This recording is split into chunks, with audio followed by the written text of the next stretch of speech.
A growing list of concerns rocking the administration. The threat of an Ebola outbreak, Secret Service breaches, and corruption at the IRS and the VA.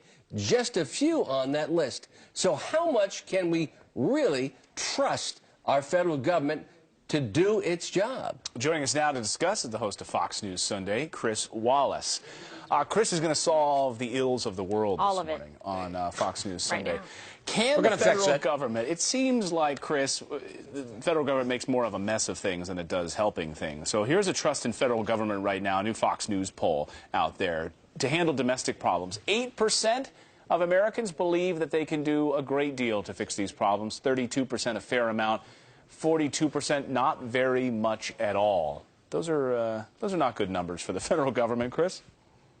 No, they're not. Now, look, in fairness, that includes a lot of things that are very controversial policy, like health care or Medicare or dealing with issues of poverty. We're talking about something that would seem to be much more basic, which is, keeping people with a deadly disease from spreading that disease across the United States. But I think that the basic premise that you guys are talking about today is exactly right, which is that you've had all of these failures in what we thought of as trusted institutions, like the IRS, like the Secret Service, like the Veterans Administration.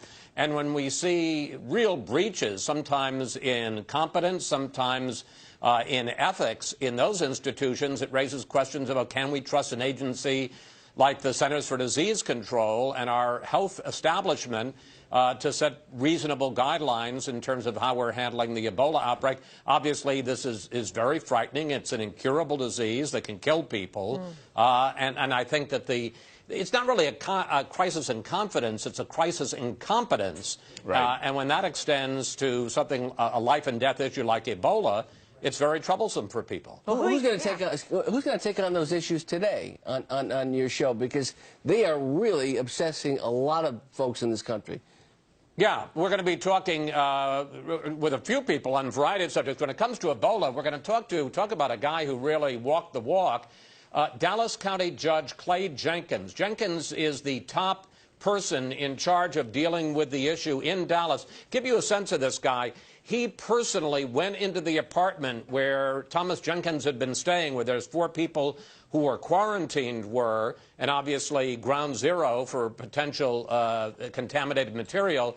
He took them out, drove them in a car to this separate home because everybody wanted them to get out of that apartment building without any protective gear because, as I said, they're not symptomatic.